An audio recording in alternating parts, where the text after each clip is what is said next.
all. I am Jill DeWitt. This is my partner in crime and everything else.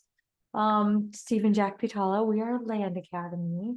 Coming to you right now, open to the public, and are in a closed session with our members on our weekly member call. We're going to do a few minutes for everyone to talk about current events and answer a question.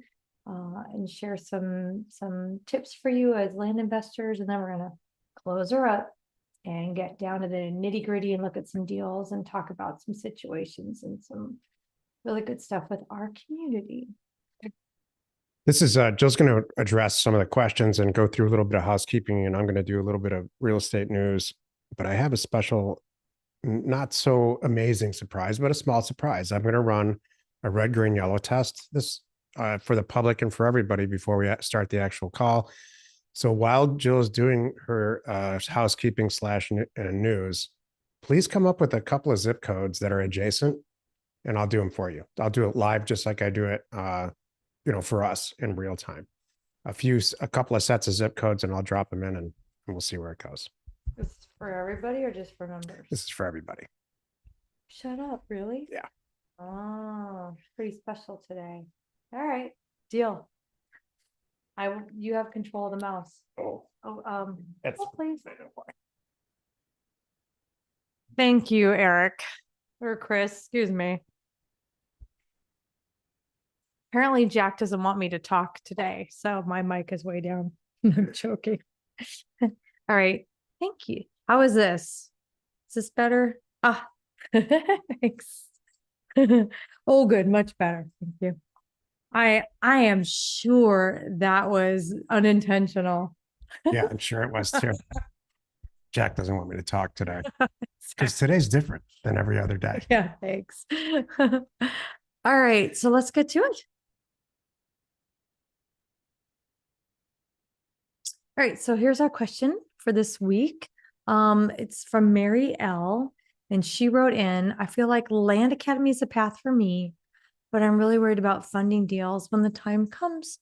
I know everyone says it's easy to get good deals funded, but is it really that easy? What if I get a really good deal, but I can't find anyone to fund it for me? Then it's not a really good deal. That's the bottom line. I have to be honest, Mary. It's a little bit sometimes of who gets it first. There's a lot of like, I'll fund it. Oh, sorry, somebody already got somebody. That's what goes on within our group when it's a good deal, because we all see that it's a great deal. All the things that you should check off your list of not to worry about. Yep.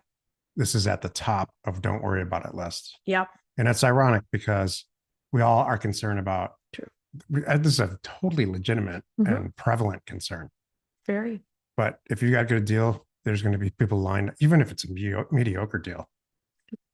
There's very often we pass on deals just for a lot of reasons, because they're not big enough. It doesn't mean they're bad. It doesn't mean that you didn't present it right, or that you're going to find somebody to do the deal. It is, as long as it's a good deal. That's the bottom line. And if you can find somebody, that means there's probably something wrong. And then they'll tell you, ask them, well, what is it? Did you know it's missing this? Then it's going to be a learning moment for you. And then you're going to fix it. And then you're going to go off and get another one. Lack of funds is the last thing to be concerned about again. Exactly. So this week, of course, we have our regular podcast show coming up every day, Monday through Friday. And then we have our weekly member call coming up on Thursday. Oh, that was kind of cool. We go back and talk about this. This is a huge deal. Nobody's talking about this. It's kind of funny. There's little side comments I see in social media, but nothing big about AI and our community and land investing and how to really focus on that. Well, guess what? Land Academy, we do and just did. One of our team members last night did an amazing part 1, as it turns out. Now is there going to be a part 2 because it was so good. AI and ways to use it as a land investor. So that was really cool. It's now for all members. All these advanced trainings are recorded. If you're not able to attend live, it's okay. They're on your member dashboard to go back and review. Every single month, we do a high-level advanced training deep dive into something that's going on in our worlds. And this month, January, was AI and land investing. So I showed up for that. I need to go back and rewatch it. I do too. It was great. So, and our person, I found out it was kind of fun. Um, the person that held the class yesterday, not only got me in and hooked now, but I'm spouting off things to our friends who are like, they used to work at Intel. They're like, they're tech nutty. That's their jobs or IT. And I was spouting off some things. They're like, I didn't know it could do that. I'm like, yeah. So I felt very knowledgeable. So she's a smart cookie. So We're going to do the red, green, yellow test in a second. Very quickly, though, let's look at realtor.com began to publish this once again. As we've been looking at this for years, the week over week, year over year trending. They don't have data for the first 2 weeks of January. I'm sure it's because it was holidays and things like that. It might not even have been collected. Who knows? the regular Week ended January 18, which is, the last week. We've got 2%, median prices are 2% lower than the year over year, which means prices have slightly gone down on a national basis. No big surprise there. The year to date and the week ending is the same number because at least here anyway, because this is the data that we have for year to date 2025. New listings year over year are 3% higher and 17% higher January 18th. I talked to a gentleman on the phone today. I'm sure I don't know if this is before this, but he said 100% waiting for the new year and the new administration to kick in. He's like, no, I purposely pulled down. It was a house deal. He had pulled it down, waiting for this January to get up and running. And he's now at the end of the month, he's planning on putting it back up. But I said, I get it. This says it all. That's their mindset. New listings this week over last year there's 20% more property and 25% more active listings because nothing's selling. This is what Jill and I have been saying for at least Q4, quarter four in 2024. And this is going to get worse and worse and worse, which means it's better for us. Prices down and more inventory means we can buy more. Prices are going to go down. Inventory is going to go up. More listings are going to go up, and they're going to stay there for longer amounts of time. And I'm sorry. And that just means great bargains for us. All right. Red, green, yellow test. In your equity planner, you have this exact situation. You have a template for an equity planner, which is nice enough to give me 4 zip codes, 4 adjacent zip codes that we're going to run as a test. Step 1, pull up the equity planner, take a look here, and we're going to copy and paste the actual raw realtor data from this file. You can find this file by downloading it here. Realtor research data. Monthly inventory, and it's this file right here, historical data by zip code here. It's more than 1 million lines. So, and it will go into if you have a rationally fast computer, it will go into a regular spreadsheet. You end up with this file. Here, Chris's zip codes are, can you read them to me, Jill? They're in the chat there. 37681. 37681. 37681, and we're going to copy all of this data. We're going to put it right here. This file has a really very quick walkthrough. This is 2024, October ended. 37659. 1 second. Median listing price is this. We've got a median listing price month over month. Prices went up 18%, year over year, 2%, and on and on and on. I would really encourage you to download that file and horse around with it and see if it makes sense to you. I'm in this file every day. Go ahead. 37659.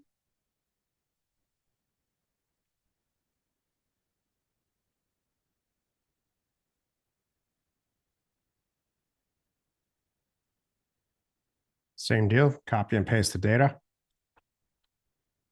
right here. Got it. Go ahead. 37641.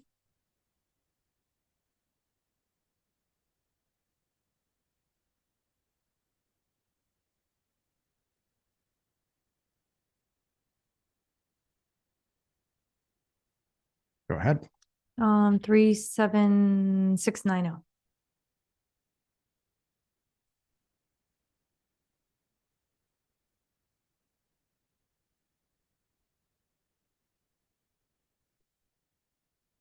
You can see I copied and pasted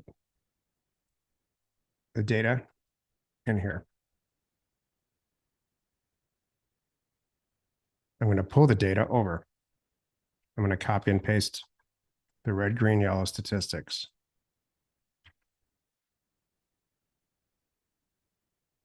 We don't know if they're green yet or whatever color.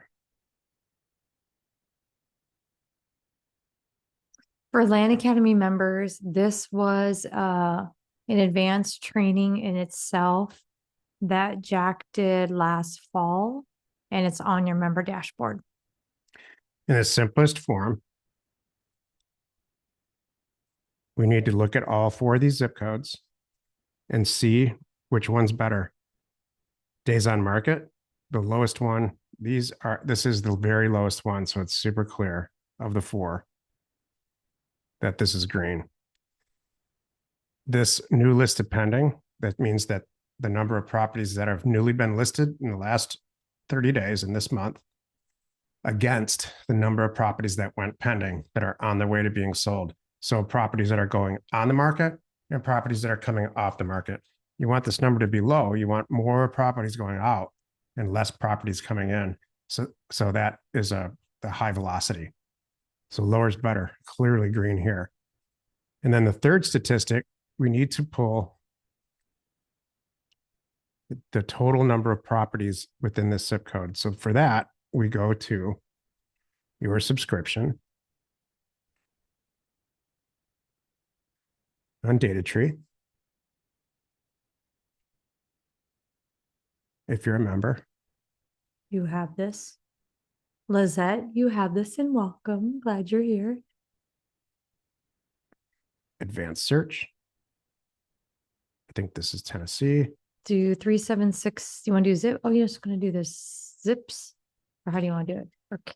Oh, can you do your zip? I've never done it. Let's see, try by zip. It's not going to get all the properties. It's not going to get the ones that haven't been assigned a zip. 37681. Mm-hmm.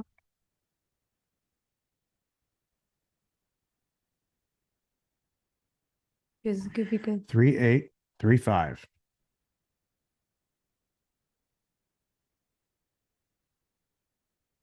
Oops, missing. Sorry. Oh, I'm What sorry. am I missing? A partner who can understand what's going on in Oh. this spreadsheet. 376659. Sorry. I was thinking it was a zip code. I got confused. 15696. You can watch the questions. Yeah. 37641. Jill, you can just read a book and I'll tell you when I'm ready for you. Here's the deal. I'm trying to do this fast. That's what's going on. 5671 because we have limited time. Well, there's dual monitors going on, but the other monitors all being used for a bunch of other things. There's no shortage of monitors or equipment in this office. Can't quite see it, but there's stuff stacked behind me. Yeah. Oh, thank you. Matt's like, that wasn't for you. Okay. All right, so let's complete the red, green, yellow test. Half of 1%. And all four of these zip codes are listed. So this means that of all the parcels that are on the MLS, this is the universe of properties in this zip code, 3835. It's just a tiny little zip code. And 1/2 of 1% of the actual properties that are listed, active listings 19 is 1/2 of 1%.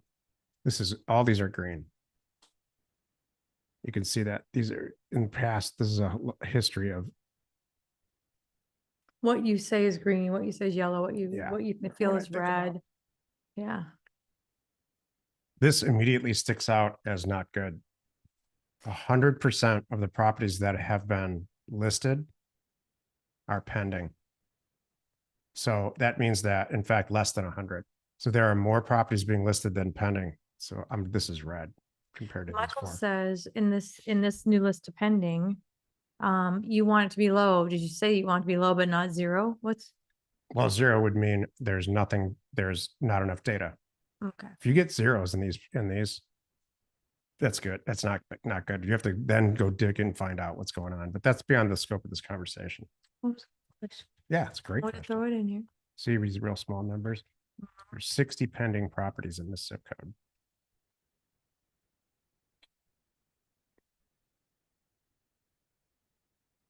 These are yellow.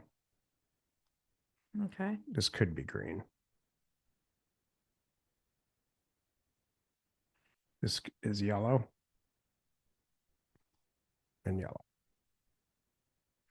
It's very, very, very clear to me that this zip code needs mail of the four. This days on market doesn't scare me.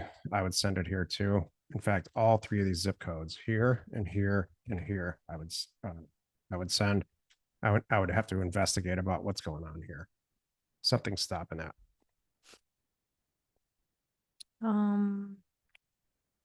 So that's the red, green, yellow test for these four zip codes.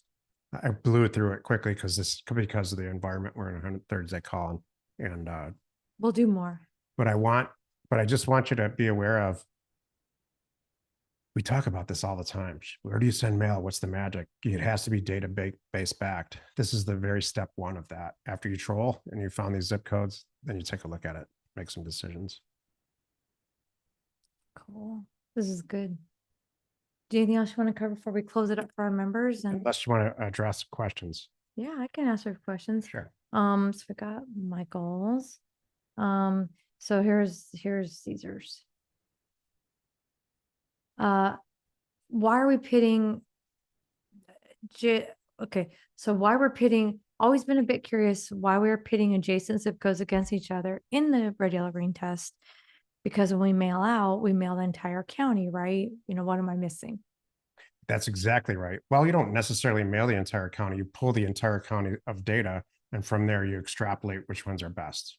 So to directly answer your question, you want to check these zip codes. The entire county is too large of a data set for you to make a decision again about should I mail this county. So what you might find in weird situations is if you took all, and I would encourage you to do this, take all the zip codes in an entire county, line them all up, drop in the red, green, yellow test, and you'll be shocked at the variance and how fast property sells across one county and another. The zip code is even too large sometimes when you think about it, but it's the only data set that we have that's available. Relativity is absolutely key here. It's absolutely key. You want to pull out places where it just doesn't make sense to send mail.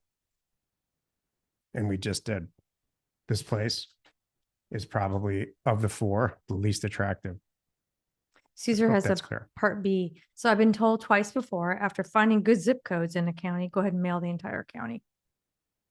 Where, I mean, I wonder. We talk about that. Like if these are all the same county and three of the four are great, you don't necessarily pull them out. You might just let her rip. I'd like to know what county this is and how many zip codes are in it. So that's what we didn't. So when you're doing this, for anyone watching at home, or not in the group here, we can talk more in the group. We input the state and we'll input the county here and you're in the same county. And you might make different decisions. Like if 9 of the 10 zip codes in that whole county are fabulous, would you mail the whole county? Yeah, I would probably say, you know what? It passes for the most part. It passes the test. I would send out the entire county, but no, I would not. I'm not sure I would mail this zip code. So download the whole county and pull out that zip code. We're confusing it. There's two people. Like, I'm not going to talk about sales right now. No. We're talking about mail. Right. So you know what? You please answer Caesar's question. No, I'm asking. Go ahead. No, then let me read it again. Caesar said, I've been told twice before, after finding good zip codes in a county, so zip codes plural, go ahead and mail the whole county. Yeah, I don't know where that comes from because that's not what we do. Okay. You said, but 9 out of 10, you would. Maybe. Okay. Like, I don't want to, I'm trying to be direct as possible. So how do you And pull it out? Jill's veering me away from this. Oh, I'm sorry. So what would Caesar do? So he has a county of 7 zip codes. 4 of them are good, 3 of them are not good. What would you suggest he do? Not mail the ones that are not good Okay. and mail the ones that are good. Okay. If these numbers are all really close together, like this days on market is almost twice, it's more than twice as long. It requires some to take a look at it. The clear choice here is this. Mm-hmm. Got it. So no, I would not recommend looking at 4 of the 20 zip codes in a county and saying, oh, we should just mail the whole county at all. Good. Okay, there you go. Now he's got it.